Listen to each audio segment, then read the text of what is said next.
Soy Marta Elena Munguía Zatarain, investigadora del Instituto de Investigaciones Lingüístico-Literarias de la Universidad Veracruzana y colaboradora del proyecto Genus, que coordina Luis Beltrán Almería. Voy a hablar en esta ocasión sobre novela hispanoamericana. Novela hispanoamericana, algunos de sus trayectos.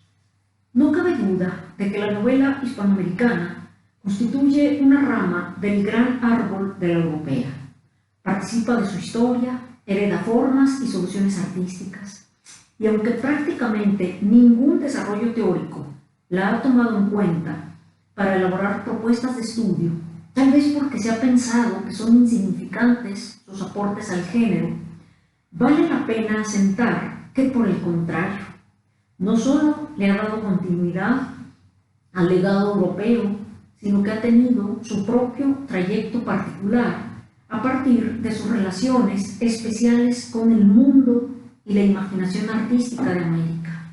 Esta rama potente y saludable ha planteado modificaciones innegables al género, a tal punto que se puede decir que no es posible entender la diversidad de vidas y trayectos de la novela sin tener en consideración las aportaciones que ha hecho América Latina a la historia literaria en lengua española.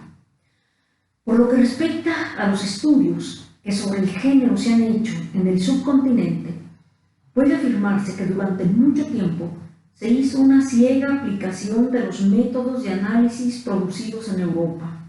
Se importaron sin más los períodos y movimientos artísticos para organizar en la línea del tiempo el corpus de novelas latinoamericanas, y se tuvieron que hacer ajustes, cortes e invisibilizar rasgos para que las obras se acomodaran sin mayor problema dentro de los grandes cartabones de romanticismo, realismo, naturalismo, vanguardismo, etc. Estos modos de proceder derivaron en valoraciones injustas y muy parciales, porque parecía que la novela escrita de este lado del mundo ha estado desfasada, como si se hubiera limitado a imitar tardíamente lo que se hacía en España o Francia o Inglaterra. Sin embargo, no podemos negar que en las últimas décadas ha habido un desarrollo considerable de reflexiones y estudios sobre el género que van mucho más allá de estos criterios y prejuicios. Poco a poco hemos avanzado en el proceso de conocer el perfil artístico de algunas de las obras fundamentales de nuestra historia literaria. Para avanzar en el conocimiento de los rasgos de la novela hispanoamericana, es preciso reconocer que no solo heredó las soluciones artísticas de Europa, sino que hay una serie de fuentes de donde se alimentó para configurarse como género propio y particular.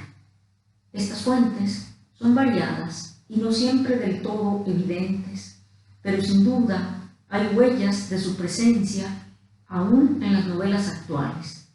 Voy a referirme a tres de estas fuentes que considero más importantes. Primero, escritos sobre la naturaleza.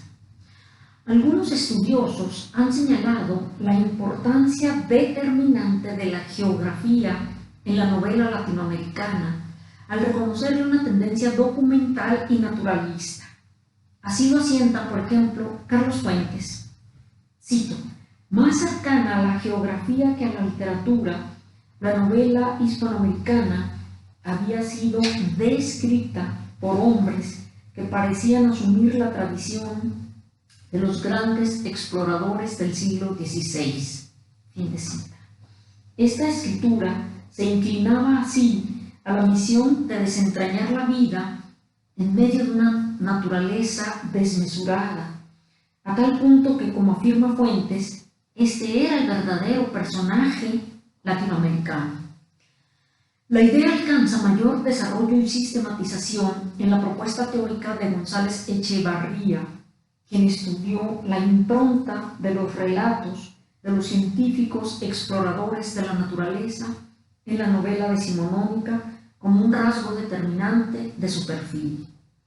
Para él resulta mucho más trascendente que la influencia de la propia novela la proliferación de relatos que describían la pampa, la selva, los ríos caudalosos, y esta vertiente se forja desde las crónicas de los primeros exploradores del Nuevo Mundo y llega hasta la escritura de textos híbridos como el Facundo, 1845 de Sarmiento.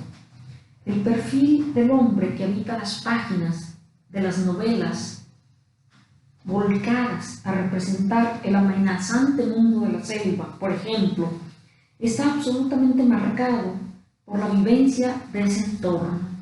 Se trata siempre de personajes que sucumben a la fuerza descomunal a la que se enfrentan. La escritura está empeñada en lograr la representación de estos mundos insólitos, nunca antes nombrados ni descifrados. Se trata de escritores descubriendo una vez más el nuevo mundo para llevarlo a las páginas impresas en una imagen en la que cupiera el asombro, el horror ante la violencia y la agonía del hombre en medio de ese entorno hostil, empresa para la que debieron echar mano de todos los recursos expresivos con los que contaban. Segunda fuente: tratados morales, educativos, políticos, religiosos. Otros críticos han centrado su atención y han fijado con más o menos precisión la predominancia de una postura ensayística de índole moral, política, educativa, religiosa, científica o histórica en el discurso novelesco latinoamericano. En otras palabras, se ha pensado que la novela de este lado del Atlántico nació ligada al compromiso de fundar patria, y esta orientación didáctica y moral le ha impreso formas composicionales cercanas al ensayo, o más preciso aún, al tratado. El novelista en Latinoamérica, afirmaba Ángel Rama, ha tenido que enfrentar en su escritura una problemática moral. Se combatía no la desigualdad, decía Rama, no la desigualdad de una sociedad, sino la hipocresía moral que habían asumido las clases dominantes, por lo mismo que se partía de una concepción ética liberal de los deberes sociales. Los luchadores de la independencia de las distintas regiones de América Latina escribieron tratados políticos y morales con una fuerte tendencia didáctica, y la importancia de textos de esta índole marcó el desarrollo de la escritura de relatos. Martí o Bolívar, por ejemplo, dejaron escritos esenciales para la conformación del perfil de esta vertiente novelística. También se dio el innegable fenómeno del escritor que a la vez era luchador, político y que ejercía el magisterio en muy diversos frentes. Esta vivencia del compromiso no podía menos que dejarse plasmada en las obras que escribían. No hay modo de entender el ejercicio literario de José Joaquín Fernández de Lizardi, por ejemplo, sin ligarlo a la misión que se impuso de educar y reformar a la sociedad mexicana de su tiempo. La tendencia moralizante va a tener una larga duración en los distintos países de Hispanoamérica, en parte porque los escritores sentían ese llamado a educar como un imperativo impostergable, pero también por la propia concepción del género. Había quedado muy marcada la idea que impuso el régimen colonial de que la novela podía ser nociva por sus falsedades, a tal punto que podía dañar el cerebro de las personas. De ahí que se busque corregir esta deficiencia y se propugne por una literatura moral que enmiende y eduque. Tercera fuente: oralidad. Es imposible entender el carácter de la novela hispanoamericana si no se toma en cuenta el peso fundamental que ha tenido la oralidad en su desarrollo. ¿Cómo ignorar esta presencia en la composición de obras como Pedro Páramo de Juan Rulfo o 100 años de soledad de García Márquez, por mencionar solo dos de las más conocidas? La oralidad, sin ninguna duda, le ha dado un perfil distintivo a buena parte de las novelas escritas en Latinoamérica.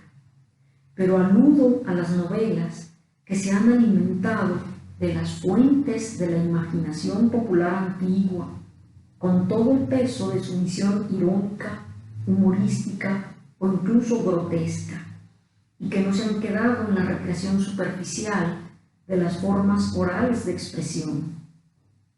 La novela latinoamericana se ha conformado como género en un juego de tensión entre oralidad y escritura, entre lengua popular y lengua culta y literaria. Desde las primeras novelas hispanoamericanas nace un camino literario ligado al realismo lingüístico, que se entendía como el único medio de representar con justeza la vida de estas naciones. Me refiero a una vertiente que reúne novelas dinámicas, incorrectas, alimentadas de la lengua vulgar, que hablaban personajes callejeros de este lado del mundo y que se construyó con los materiales vivos de la imaginación de los pueblos. Estos novelistas no se sintieron herederos de la épica grave y solemne, más bien aprendieron a contar en los relatos orales de rufianes y canallas que desde las prisiones dejaban constancia de sus andanzas, en relatos orales fantásticos contados al amor de la lumbre. En otras palabras, estamos ante la creación de una novela que asimila y se apropia de las resoluciones artísticas aportadas por la tradición europea, pero que la moldea, la reorienta y le da nuevos destinos al género con la llama viva de las formas y la imaginación populares. La oralidad le aportó a la narrativa latinoamericana no solo la construcción de un lenguaje florido y desenfadado, como el que se puede apreciar en novelas como Tres tristes tigres de Guillermo Cabrera Infante, o La guaracha del Macho Camacho, del puertorriqueño Luis Rafael Sánchez, sino esa visión familiar que acerca el mundo narrado a los lectores. Tal vez pueda decirse que la novela en América Latina encontró su camino cuando halló el lenguaje adecuado para nombrar, sin tener que explicar o traducir ese mundo alucinado y estrambótico, fuera del color local al que acudió el costumbrismo decimonónico. En mi trabajo le dedico un poco de espacio para tratar de ver los rasgos que anteriormente señalé en una novela publicada en los últimos años, Un viejo que leía novelas de amor, del chileno Luis Sepúlveda. Por cierto, ya la figura del autor resulta muy atractiva: viajero empedernido, aventurero, ex guerrillero en Nicaragua, preso en las cárceles de Pinochet, exiliado, y ahora su muy lamentable muerte acaecida recientemente por COVID-19 en Gijón, donde había fijado su residencia. Pero no es de él de quien me ocupo, sino de su novela premiada en Oviedo en 1989, traducida a más de 14 idiomas, además de haber sido llevada al cine. Un viejo que leía novelas de amor decide afiliarse polémicamente a la larga tradición de escritura de la selva, que cuenta con una nutrida biblioteca. La obra en cuestión conserva las huellas de esta larga trayectoria, a la vez que construye una nueva mirada sobre la naturaleza americana. Asistimos a la plena apropiación del legado de aquellos textos descriptivos de los científicos viajeros que fueron dejando constancia de la peculiaridad de la naturaleza del Nuevo Mundo. Pero digo apropiación porque ya no se trata de una composición a medio camino entre lo ensayístico, descriptivo y lo novelesco, sino de una novela en el pleno sentido de la palabra, que también ha hecho suya la antigua tradición de los relatos de aventuras. Late en la escritura el eco de una risa que proviene de la visión oral popular del mundo. Estamos, en suma, ante una escritura que encontró un cauce estético para resolver el problema de la representación de la heterogeneidad cultural de América Latina, problema central en nuestra historia literaria y no siempre resuelto ni atendido. Ahora, por razones de tiempo, termino aquí. En mi artículo podrá el estudioso interesado hallar una revisión más detenida de los rasgos de esta novela. Muchas gracias por su atención.